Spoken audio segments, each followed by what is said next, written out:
I think I've seen this film before, and I didn't like the ending.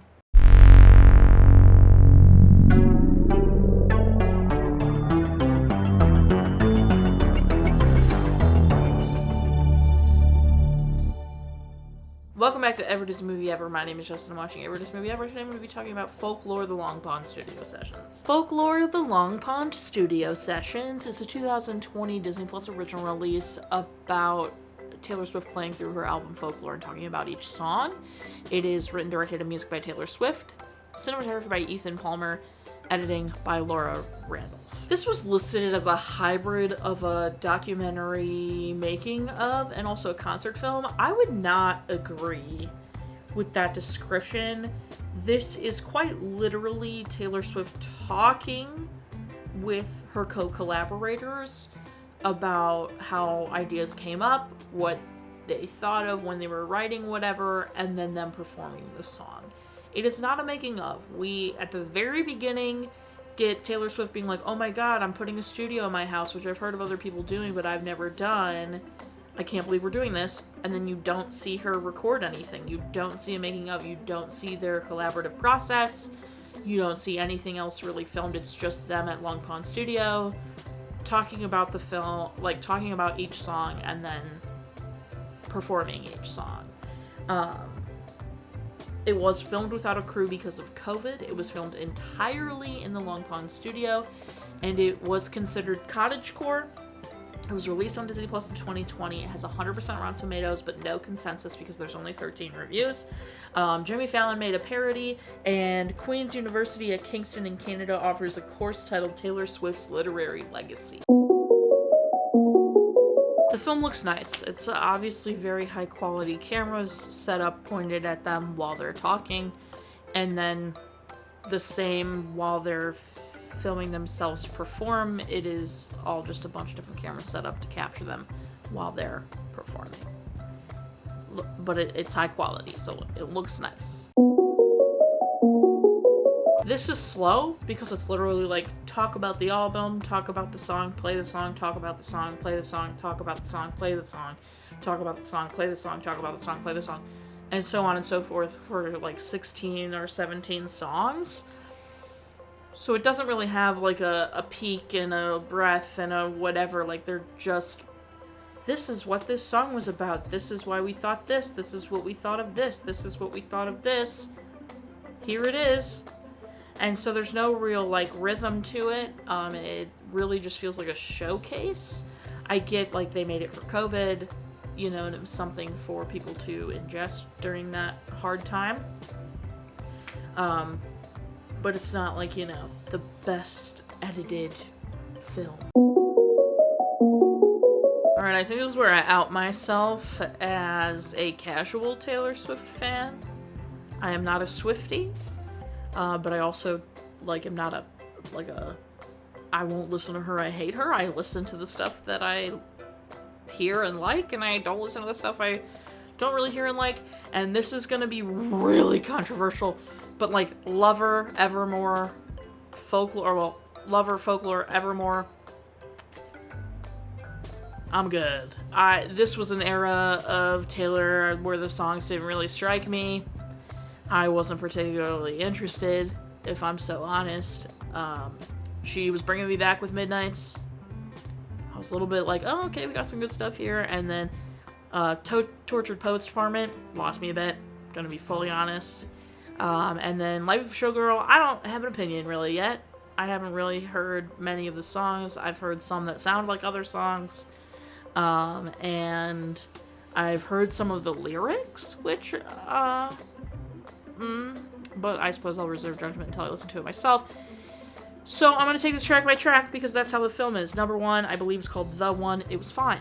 Number 2 was Cardigan, which I've heard of people talk about Cardigan and how famous it is or whatever. It was fine. Number 3 was Great American Dynasty or The Last Great American Dynasty or whatever. Also fine. 4, Exile. I knew this one. Probably my favorite of the bunch. My Tears Ricochet. God, did they set the setup for My Tears Ricochet? I was so excited. I was like, oh my god, like, the setup of this, it sounds like it's going to be so heart-shattering. It was fine. Mirrorball, God, did I want that song to be better, because what a fun concept. 7, her discussion about tantrums and like how after we're little kids we don't just get to have, well, some people don't get to have big outbursts anymore.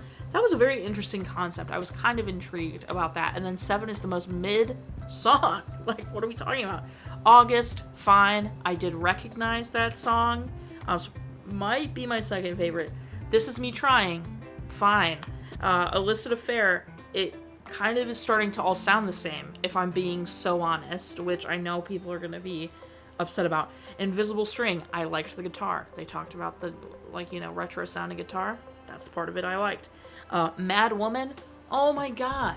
The discussion of this in Female Rage and all that kind of stuff. I was so excited going into this song because, again, I've never listened to Folklore all the way through. So, like, I'm like, okay, what, you know, what, not a Female Rage song. What are we talking about? I just don't understand that. Epiphany, also an interesting discussion before Epiphany, and then it was not great. Betty, I also knew about this one because everyone talks about Betty, but she even says in this movie that she wasn't writing about herself. This was all, like, fictional characters she was coming up with. So how people, like, I remember with Betty, people thought she was talking about times she'd been cheated on, but she wrote this song with Joe. So, I don't know. Anyway, and then Peace, interesting description. I liked hearing her discuss how, like, her family and friends can't have peace if they are family and friends with her, and how she doesn't know, like, she can give them anything in the world because, but she can't give them peace because of how famous she is. I thought that was really interesting, and then the song was fine. Hoax? Taylor Swift said verbatim, I like the word hoax because it has an X in it, and I love the way it looks. I laughed so loud when she said that. I don't know, something about that just... I don't know, fam. I don't know. And then there's a bonus track in this film called The Lakes, which was also fine. Again, I have Taylor Swift songs I love, and there are obviously a lot of songs that I'm, like, fine with. This particular, like, vibe, not my vibe, okay? I totally understand how people could love and obsess over this, and I also know she's really big on, like, Easter eggs and hiding things for her fans to find, and I think that's really fun.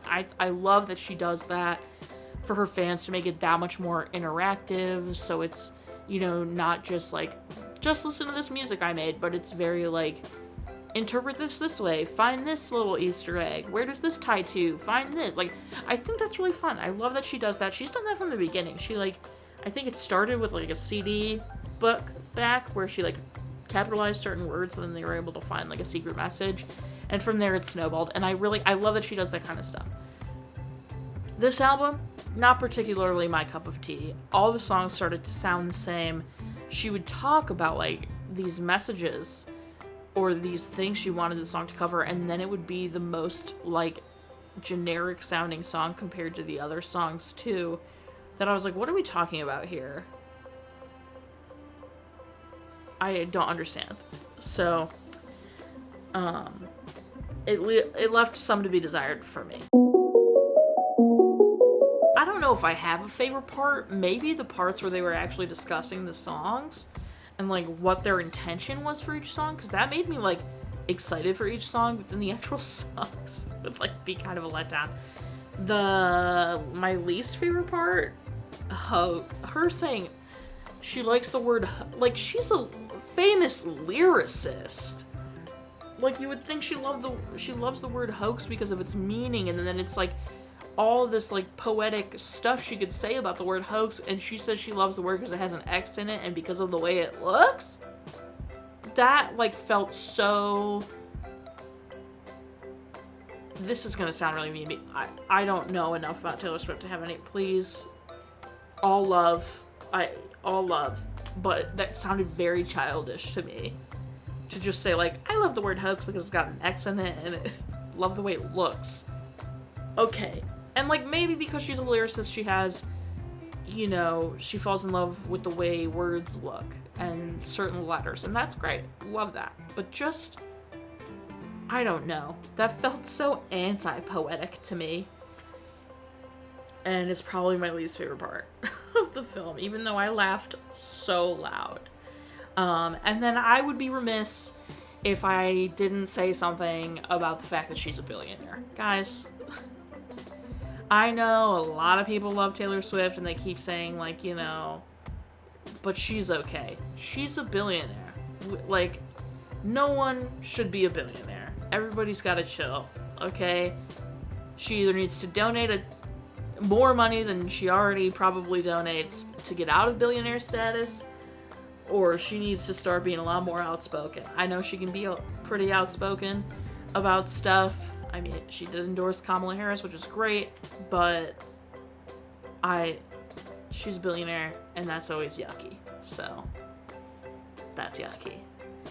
That's everything I have. My final rating is going to be 5, I don't know, X's out of 10.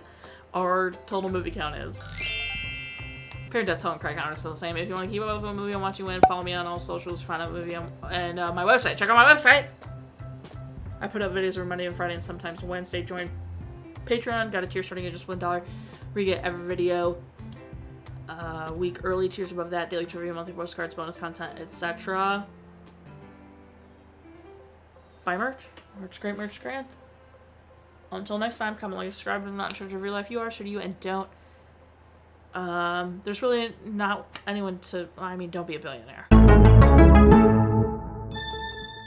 Alright, before people hate on me, I don't know Taylor Swift personally. I can't begin to judge her character.